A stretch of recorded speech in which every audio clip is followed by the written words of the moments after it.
here, so perhaps that is when that driver slows down.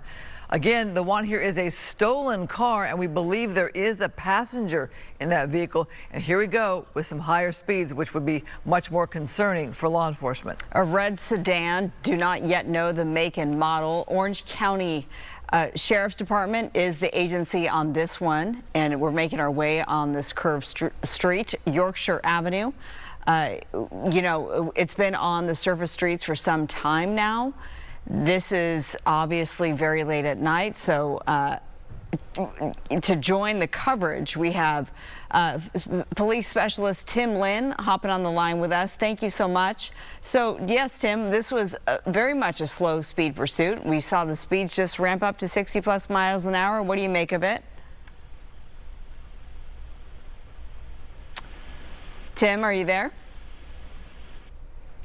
Well, all right. Tim, jump in and anytime. Right now, we'll cover it here. Marla and myself, still in the Garden Grove area. Again, this is a pursuit that started in Anaheim, so this driver obviously dropped down to the south to get to the Garden Grove area. There are freeways if you go some distance out a bit. I'm not sure if this driver knows the area really well and they want to stay in an area that feels comfortable to them, or they just don't know how to get to a freeway. 20+ miles an hour, so back in that slow speed mode. You know, when you talk about bringing these things to an end as that cruiser gets closer and closer, a pit maneuver is possible at these speeds, but it's just such a narrow street, so you're putting in jeopardy the innocent parked vehicles there as well. So that's something to take into consideration. 1, 2, 3, 4, 5+. Ooh, cul-de-sac. Cul-de-sac. All right, this pursuit is coming to an end, I should think, in some fashion. What this driver does, we will have to wait and see. Police can really box this driver in now. I mean, where's this car going to go? Onto the sidewalk? In someone else's driveway. Okay, That's lock exactly your doors, lock your doors. Yes. They're going to park the car actually in the driveway? Done, right there. So let's see what happens. Obviously, very tense moment because law enforcement always assumes that whomever is inside is armed. So we'll wait and see if they, in fact, exit the vehicle as they're being told to do right now. You know, this driver probably did not know they were going to get boxed in here in this cul-de-sac with really nowhere to go. Now, what do? You've got a passenger there. You've got a driver. Not sure if there are any other people in that vehicle. Obviously, that is a residential area with other vehicles there. Hoping everybody is alert to the sounds of law enforcement in their neighborhood and are just staying inside, staying safe. Again, we don't know the nature of how this car was stolen. Was it at gunpoint? Was it somebody known to everybody here? Not quite sure. You can see some activity through the sunroof. Clearly, there's the passenger, as we suspected there as well. There could be more. It looks like tinted windows, so there could be somebody in the back seat. You just don't know. Obviously, they're not going to make this easy because they're not doing as they're told, at least not this minute. Looks like a male passenger, hat backward maybe. Looks also to be a male driver as well. There's nowhere to go, so it's really how long these two want to sit and wait this out. Law enforcement can make it very uncomfortable for them over time. We have seen projectiles fired into a window after a certain point of time. But again, it is dark out at night. Probably a lot of people home trying to sleep in their neighborhood. And here you have this commotion with law enforcement. Oh, they have the canine out. Oh, yeah. Ready to go. Intimidating to see the canine, hear the canine. Not sure how they would send a canine into a vehicle like that. I'm not sure if that's possible. But for the drivers to get out and comply, perhaps that's incentive when you see that canine right there. And what are you going to do, try to run? Yes, so Fillmore Drive and Arthur Drive in the Garden Grove area. It looks to be maybe a duplex or a small apartment complex, given just the parking structures here. With the awning of those vehicles parked there. So very disruptive to this neighborhood. To Christine's point, I mean, I would highly doubt that they would get out and run. But we have seen crazier things happen. And so please lock your doors, shut your windows. You just never, ever know. Well, we're seeing some movement there with the arms and hands of the passenger. You can guess that police are there issuing commands, telling one of them to come out. Usually, I believe they do it this way. One comes out at a time. Perhaps the passenger comes out and then the driver comes out so police can focus on one person.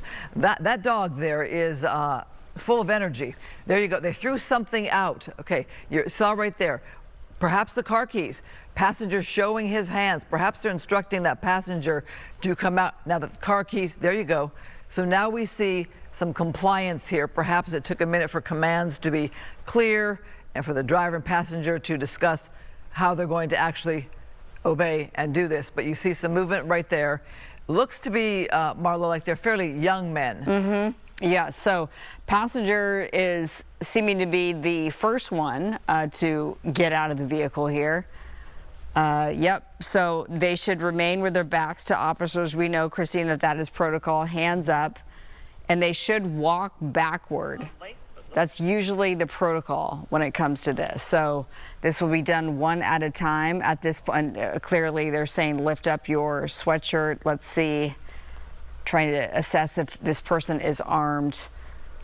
And at some point, yes, the walking backward or to the side, at which point they may be directed to get on the ground, and then that's usually when the handcuffs are put on. So that's the protocol. We want to let you know that this is now the 11 o'clock hour, and we are officially into Good Night LA. Marla Tea is here alongside Christine Devine, and we're covering this end of a pursuit.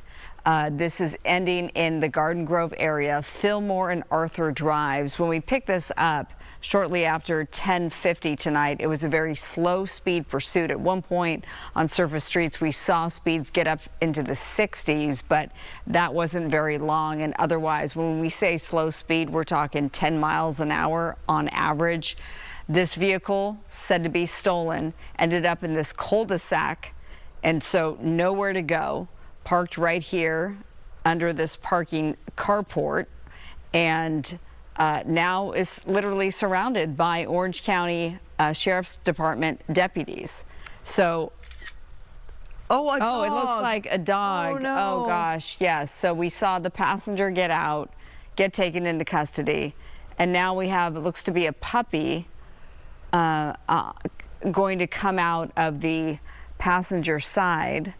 So I'm thinking, Marla, perhaps the driver and passenger were trying to indicate to law enforcement, or it was visible that there was a dog in the vehicle. Right. You know, people love animals, and we don't want to see the dog get hurt in all of this, as well as this pursuit has come to an end at a cul-de-sac with this car boxed in.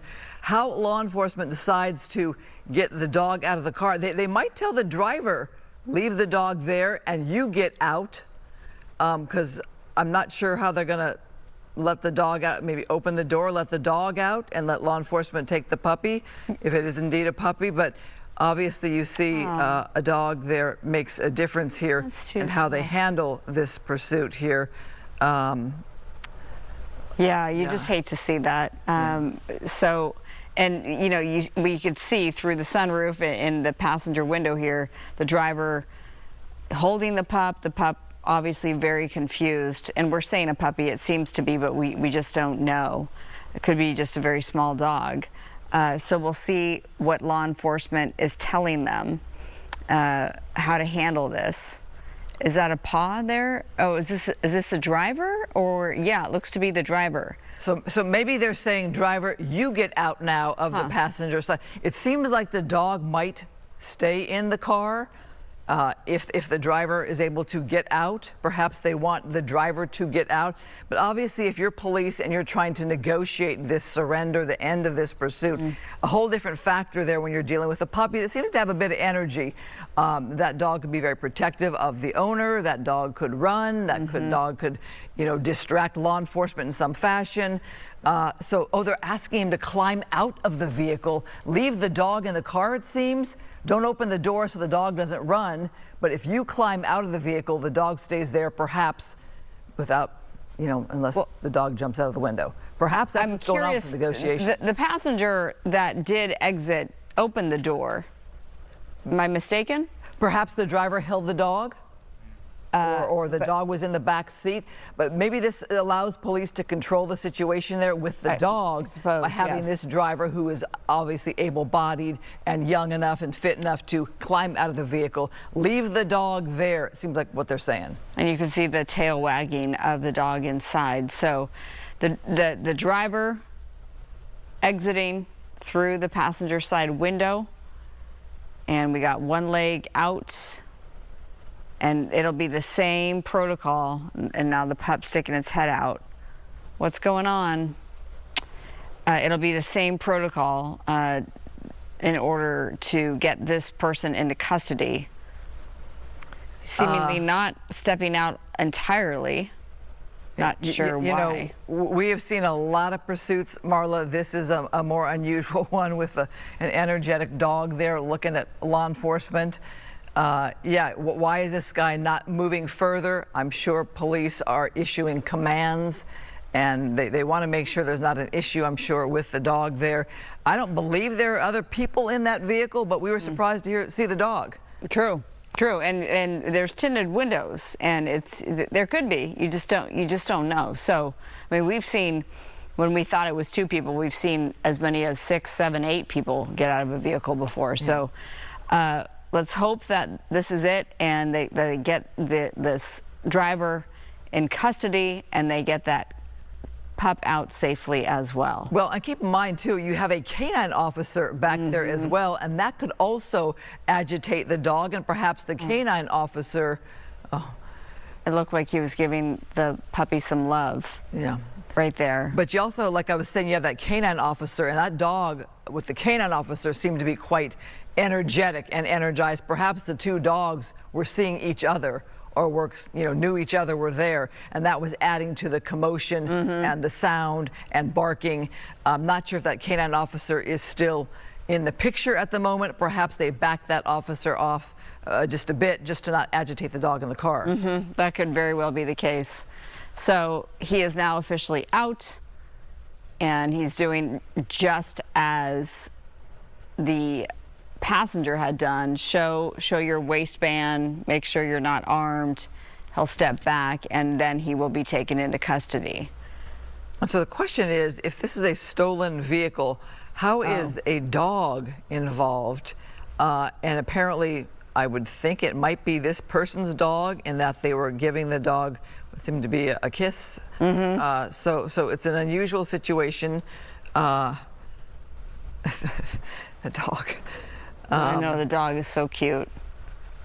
So obviously you have one person already, a passenger, in custody. This person will be in custody shortly. Again, perhaps the dog will stay put, and police can then approach the vehicle and go from there. I don't see the canine officer in that immediate picture. Perhaps the officer has backed up just a bit, because I'm sure, you know how dogs are, especially if they're youthful and they have energy. Oh, yes. So only a matter of time until this driver is in handcuffs, and I think we're all curious as to how they get the dog. Oh, here comes the dog. Is the dog trying to jump? Oh, that dog does have a bit of energy, it seems to be a youthful one. Like, what's going on? Well, a delicate situation here. Obviously, this is playing out on live TV with a lot of viewers watching, I'm sure. And there's tends to be a sensitivity for an animal. Oh, it looks like the dog is almost poised to jump, which is what I suspect they don't want the pup to do because of the canine officer, and if it makes a run for it, then they have the pup on the loose. Oh, sweet baby dog. Hopefully it's too big of a jump for the dog, and the dog will just stay put. So this driver obviously led police on a pursuit, but this driver also seems to be concerned about the dog, and so police are trying to handle this as handcuffs. Possible. There you go. Right. All right, so we have 2 suspects in custody, the driver and the passenger. We assume that the dog is the only thing that is left in the vehicle. In other words, that there aren't. doggy. Oh, yes, here we the go. pup does make a jump. Oh, gosh. All right. Okay, As the suspect owner- is out of the way. Suspect is out of the way. Yeah, as what we would assume to be the owner out of the picture now, and obviously the dog is very confused as Are they? deputies are Giving? trying to get it. Yep. Yeah, they're suddenly having to wrangle the pup. Oh, they got the dog in the yard. Wow. Oh yeah, right there. Okay. Not sure if that is. Someone else, just a standalone homeowner's yard? Look, we don't know if this driver was coming to a property that they knew, and perhaps they knew exactly where they were going with this cul-de-sac, and that is perhaps their yard. We just don't know. So now Christine, you know the protocol. Yeah. They're going to check the vehicle. They're going to pop the trunk. They are going to make sure that there is no one else in there, and they will then clear the scene, and this pursuit will officially be over. But we're curious, since we had a wider picture of this property, it looked to be like a larger parking lot area off to the side. So I'm not sure if that's maybe adjacent to a school or a church. It didn't look like a residential property is what I'm saying. So I don't know if that dog is in someone's front yard or if it's a bigger property. It's just hard to tell. Somehow law enforcement had the wherewithal to get that gate open and get that dog into a safe, contained space. Thank goodness that dog wasn't aggressive or biting. That could have been a much different picture in a scenario like this. So this is the way you want it to end, Marla, with the suspects in custody, the dog not hurt, the officers not hurt, the dog contained there safely, and law enforcement will figure out what to do from there with the dog. Again, we don't know if this property is tied to that driver or that suspect, but the dog is in somebody's yard. Okay, all right. Well, Christine, thank you so much for your help with our coverage tonight. This is the end of this pursuit in the Garden Grove area. Our rest of the day's news will come at you right after the break.